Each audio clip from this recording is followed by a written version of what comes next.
بسم الله الرحمن الرحيم. ألف لام را، تلك آيات الكتاب المبين.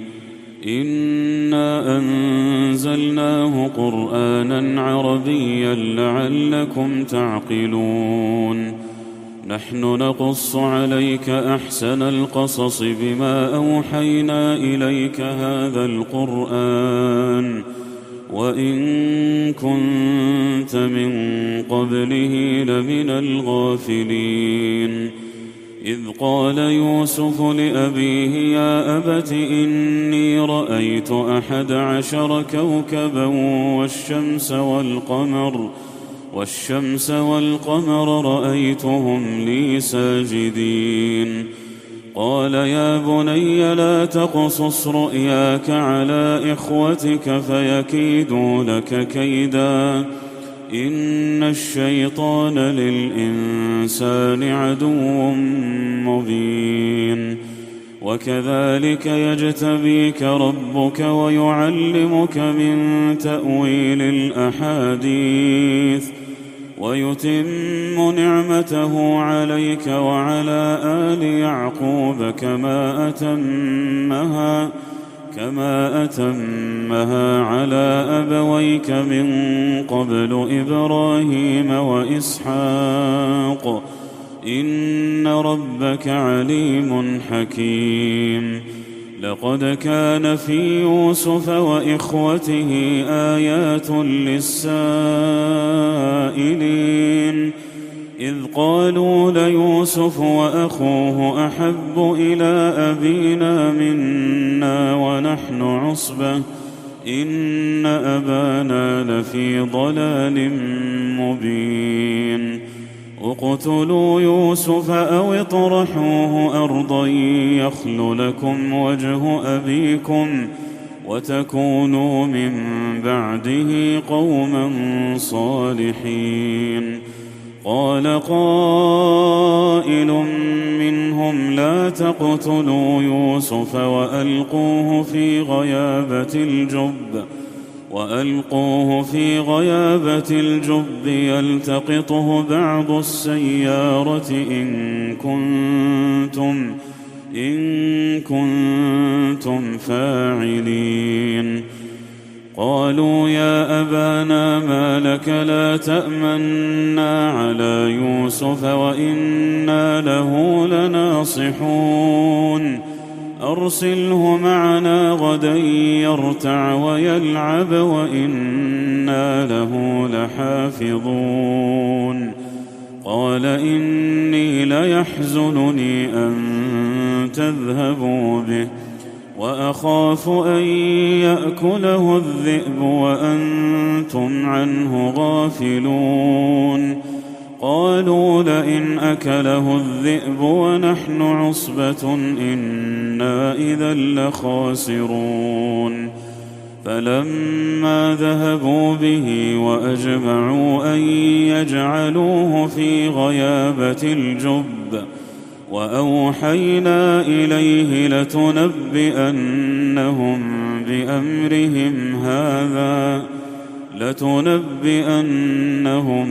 بأمرهم هذا وهم لا يشعرون. وجاءوا أباهم عشاء يبكون. قالوا يا أبانا إنا ذهبنا نستبق وتركنا يوسف عند متاعنا فأكله الذئب وما أنت بمؤمن لنا ولو كنا صادقين. وجاءوا على قميصه بدم كذب قال بل سولت لكم أنفسكم أمرا فصبر جميل والله المستعان على ما تصفون. وجاءت سيارة فأرسلوا واردهم فأدلى دلوه فأدلى دلوه قال يا بشرى هذا غلام وأسروه بضاعة والله عليم بما يعملون وشروه بثمن بخس دراهم معدودة وكانوا فيه من الزاهدين. وقال الذي اشتراه من مصر لامرأته أكرمي مثواه عسى أن ينفعنا أو نتخذه ولدا وكذلك مكنا ليوسف في الأرض ولنعلمه من تأويل الأحاديث والله غالب على أمره ولكن أكثر الناس لا يعلمون. ولما بلغ أشده آتيناه حكما وعلما وكذلك نجزي المحسنين. وراودته التي هو في بيتها عن نفسه وغلقت الأبواب وقالت هيت لك قال معاذ الله إنه ربي أحسن مثواي إنه لا يفلح الظالمون. ولقد همت به وهم بها لولا أن رأى برهان ربه كذلك لنصرف عنه السوء والفحشاء إنه من عبادنا المخلصين. واستبق الباب وقدت قميصه من دبر وألف يا سيدها لدى الباب. قالت ما جزاء من أراد بأهلك سوءا إلا أن يسجن أو عذاب أليم. قال هي راودتني عن نفسي وشهد شاهد من أهلها إن كان قميصه قد من قبل فصدقت وهو من الكاذبين وإن كان قميصه قد من دبر فكذبت وهو من الصادقين. فلما رأى قميصه قد من دبر قال إنه من كيدكن إن كيدكن عظيم. يوسف أعرض عن هذا واستغفري لذنبك إنك كنت من الخاطئين. وقال نسوة في المدينة امرأة العزيز تراود فتاها عن نفسه قد شغفها حبا إنا لنراها في ضلال مبين. فلما سمعت بمكرهن أرسلت إليهن وأعتدت لهن متكأ وآتت كل واحدة منهن سكينا وقالت اخرج عليهن. فلما رأينه أكبرنه وقطعن أيديهن وقلن حاش لله ما هذا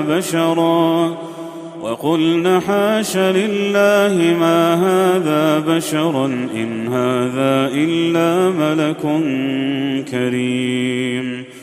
قالت فذلكن الذي لمتنني فيه ولقد راودته عن نفسه فاستعصم ولئن لم يفعل ما آمره ليسجنن وليكون من الصاغرين.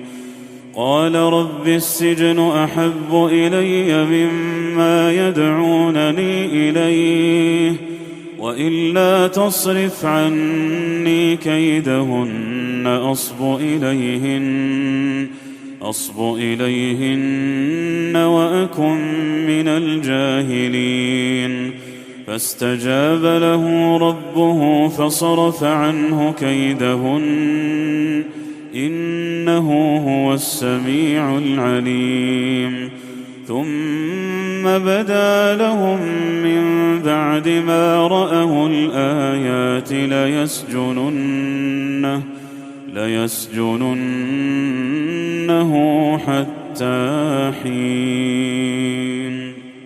ودخل معه السجن فتيان، قال أحدهما إني أراني أعصر خمرا، وقال الآخر إني أراني أحمل فوق رأسي خبزا تأكل الطير منه، نبئنا بتأويله إنا نراك من المحسنين. قال لا يأتيكما طعام ترزقانه إلا نبأتكما بتأويله قبل أن يأتيكما، ذلكما مما علمني ربي، إني تركت ملة قوم لا يؤمنون بالله وهم بالآخرة هم كافرون، واتبعت ملة آبائي إبراهيم وإسحاق ويعقوب، ما كان لنا أن نشرك بالله من شيء، ذلك من فضل الله علينا وعلى الناس ولكن أكثر الناس لا يشكرون. يا صاحبي السجن أأرباب متفرقون خير أم الله الواحد القهار. ما تعبدون من دونه إلا أسماء سميتموها أنتم وآباؤكم ما أنزل الله بها من سلطان، إن الحكم إلا لله أمر ألا تعبدوا إلا إياه، ذلك الدين القيم ولكن أكثر الناس لا يعلمون. يا صاحبي السجن أما أحدكما فيسقي ربه خمرا، وأما الآخر فيصلب فتأكل الطير من رأسه، قضي الأمر الذي فيه تستفتيان. وقال للذي ظن أنه ناج منهما اذكرني عند ربك، فأنساه الشيطان ذكر ربه فلبث في السجن بضع سنين. وقال الملك إني أرى 7 بقرات سمان يأكلهن 7 عجاف و7 سنبلات خضر وأخر يابسات. يا أيها الملأ أفتوني في رؤياي إن كنتم للرؤيا تعبرون. قالوا أضغاث أحلام وما نحن بتأويل الأحلام بعالمين. وقال الذي نجا منهما وادكر بعد أمة أنا أنبئكم بتأويله فأرسلون. يوسف أيها الصديق أفتنا في 7 بقرات سمان يأكلهن 7 عجاف و7 سنبلات خضر وأخر يابسات لعلي أرجع إلى الناس لعلهم يعلمون. قال تزرعون 7 سنين دأبا فما حصدتم فذروه في سنبله إلا قليلا مما تأكلون. ثم يأتي من بعد ذلك 7 شداد يأكلن ما قدمتم لهن إلا قليلا مما تحصنون ثم يأتي من بعد ذلك عام فيه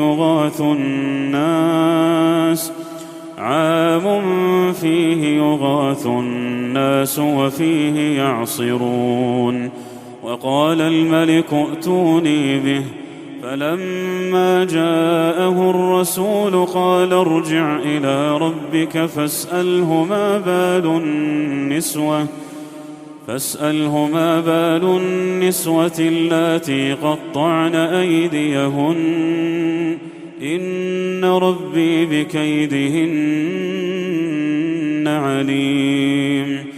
قال ما خطبكن إذ راوتن يوسف عن نفسه قلن حاش لله ما علمنا عليه من سوء. قالت امرأة العزيز الآن حصحص الحق أنا راودته عن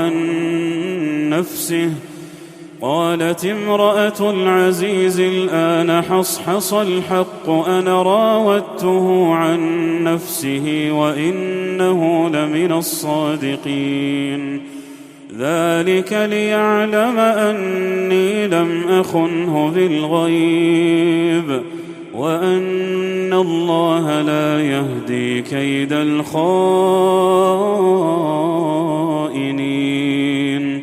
وما أبرئ نفسي إن النفس لأمارة بالسوء إلا ما رحم ربي إن ربي غفور رحيم. وقال الملك ائتوني به أستخلصه لنفسي، فلما كلمه قال إنك اليوم لدينا مكين أمين. قال اجعلني على خزائن الأرض إني حفيظ عليم. وكذلك مكنا ليوسف في الأرض يتبوأ منها حيث يشاء نصيب برحمتنا من نشاء ولا نضيع أجر المحسنين. ولأجر الآخرة خير للذين آمنوا وكانوا يتقون. وجاء إخوة يوسف فدخلوا عليه فعرفهم وهم له منكرون. ولما جهزهم بجهازهم قال ائتوني بأخ لكم من أبيكم ألا ترون أني أوفي الكيل وأنا خير المنزلين. فإن لم تأتوني به فلا كيل لكم عندي ولا تقربون. قالوا سنراود عنه أباه وإنا لفاعلون. وقال لفتيانه اجعلوا بضاعتهم في رحالهم لعلهم يعرفونها إذا انقلبوا إلى أهلهم لعلهم يرجعون. فلما رجعوا إلى أبيهم قالوا يا أبانا منع منا الكيل فأرسل معنا أخانا نكتل وإنا له لحافظون. قال هل آمنكم عليه إلا كما أمنتكم على أخيه من قبل فالله خير حافظا وهو أرحم الراحمين. ولما فتحوا متاعهم وجدوا بضاعتهم ردت إليهم قالوا يا أبانا ما نبغي هذه بضاعتنا ردت إلينا ونمير أهلنا ونحفظ أخانا ونزداد كيل بعير ذلك كيل يسير. قال لن أرسله معكم حتى تؤتون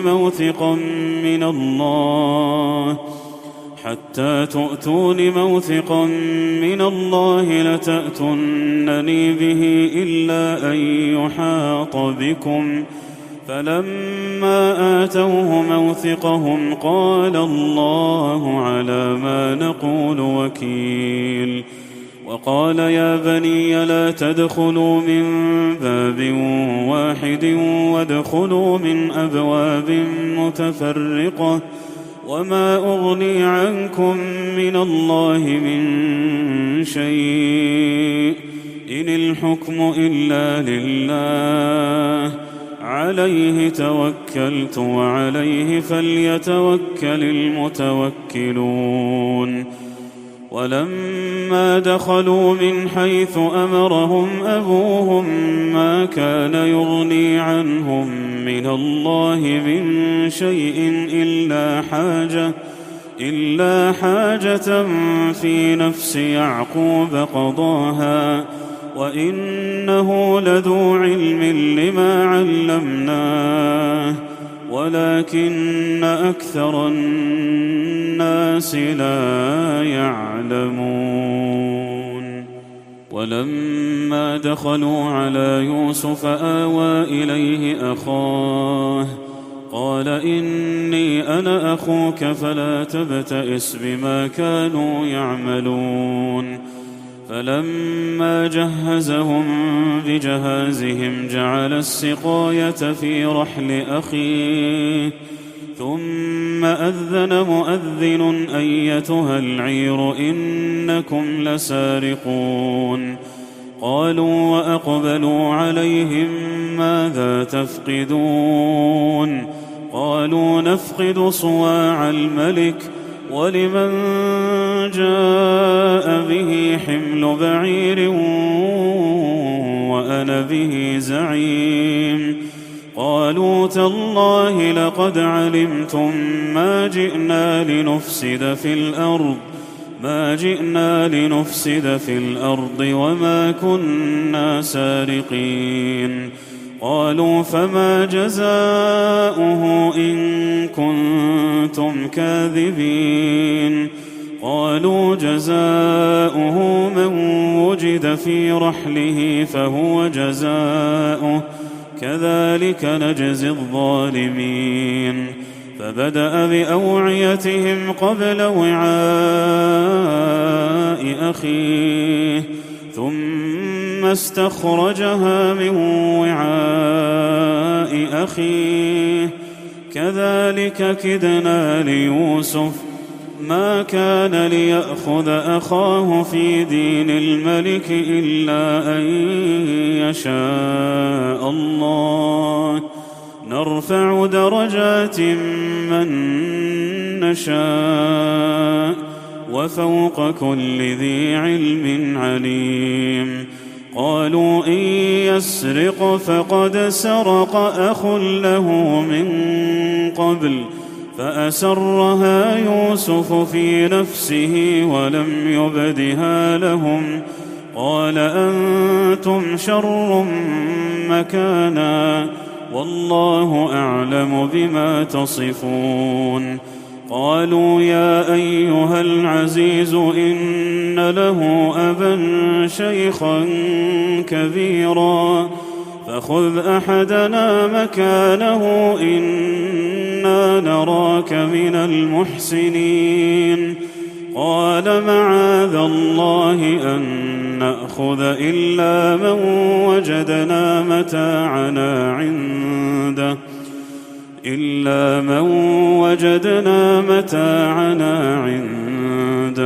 إنا إذا لظالمون. فلما استيئسوا منه خلصوا نجيا. قال كبيرهم ألم تعلموا أن أباكم قد أخذ عليكم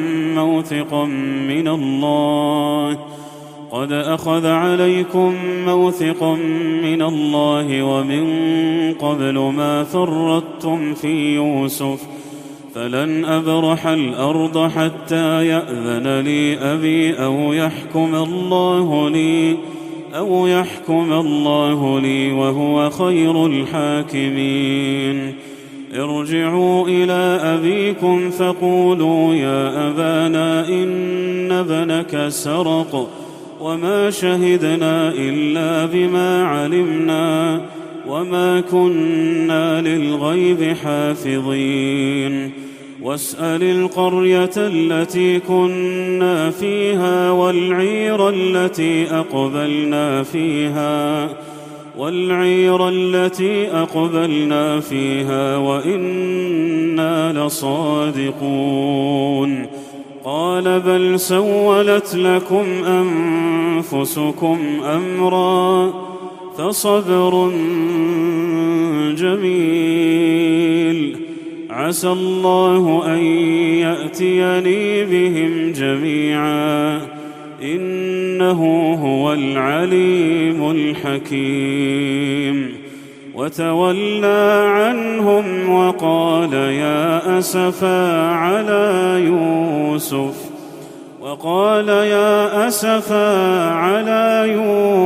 وابيضت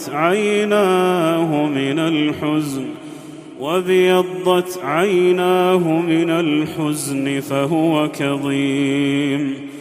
قالوا تالله تفتأ تذكر يوسف حتى تكون حرضا أو تكون من الهالكين. قال إنما أشكو بثي وحزني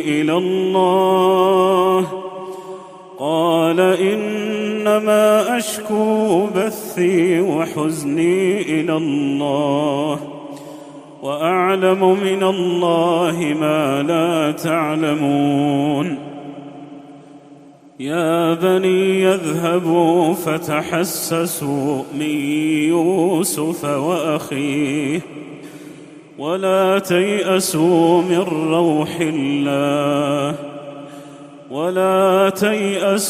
من روح الله إنه لا ييأس من روح الله إلا القوم الكافرون. فلما دخلوا عليه قالوا يا أيها العزيز مسنا وأهلنا الضر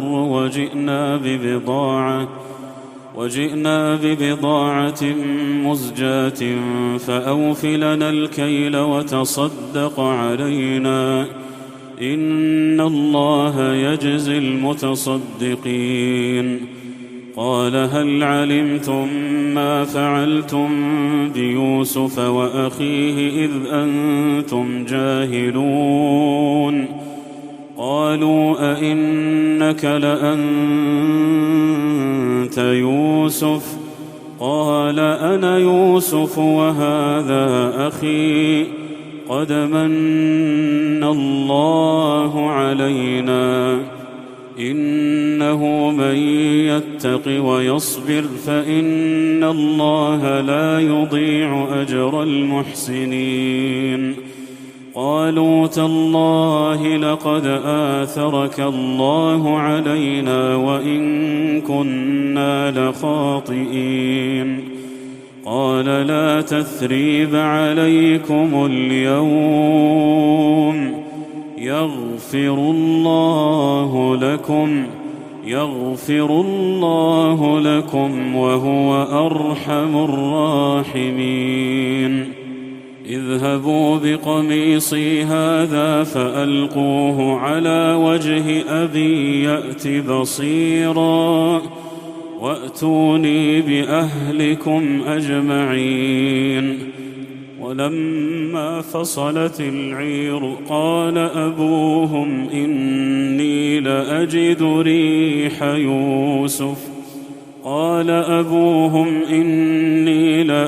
ريح يوسف لولا أن تفندون. قالوا تالله إنك لفي ضلالك القديم. فلما أن جاء البشير ألقاه على وجهه فارتد بصيرا قال ألم أقل لكم إني أعلم من الله ما لا تعلمون قالوا يا أبانا استغفر لنا ذنوبنا إنا كنا خاطئين قال سوف أستغفر لكم ربي إنه هو الغفور الرحيم فلما دخلوا على يوسف آوى إليه أبويه وقال ادخلوا مصر إن شاء الله آمنين ورفع أبويه على العرش وخروا له سجدا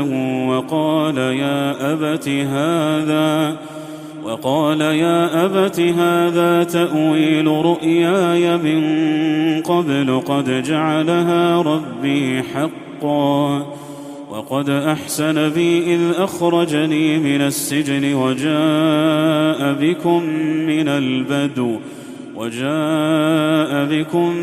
البدو من بعد أن نزغ الشيطان بيني وبين إخوتي إن ربي لطيف لما يشاء إنه هو العليم الحكيم رب قد آتيتني من الملك وعلمتني من تأويل الأحاديث فاطر السماوات والأرض أنت ولي في الدنيا والآخرة توفني مسلما وألحقني بالصالحين ذلك من أنباء الغيب نوحيه إليك وما كنت لديهم إذ أجمعوا أمرهم وهم يمكرون وما أكثر الناس ولو حرصت بمؤمنين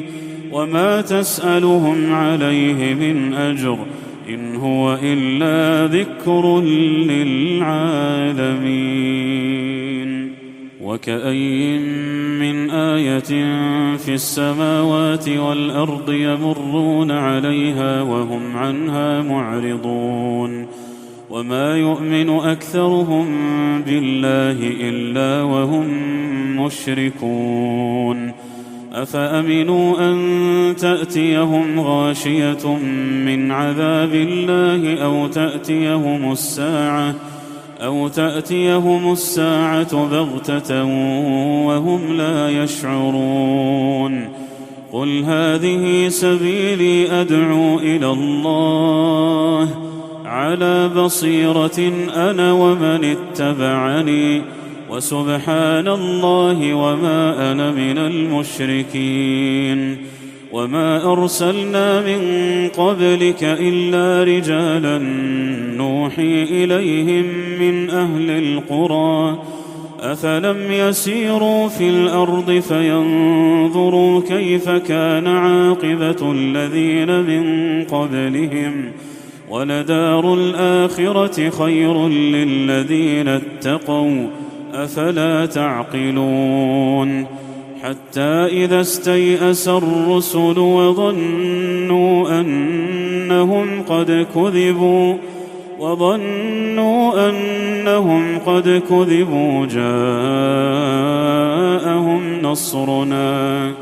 جاءهم نصرنا فنجي من نشاء ولا يرد بأسنا عن القوم المجرمين لقد كان في قصصهم عبرة لأولي الألباب ما كان حديثا يفترى ولكن تصديق الذي بين يديه وتفصيل كل شيء وهدى ورحمة لقوم يؤمنون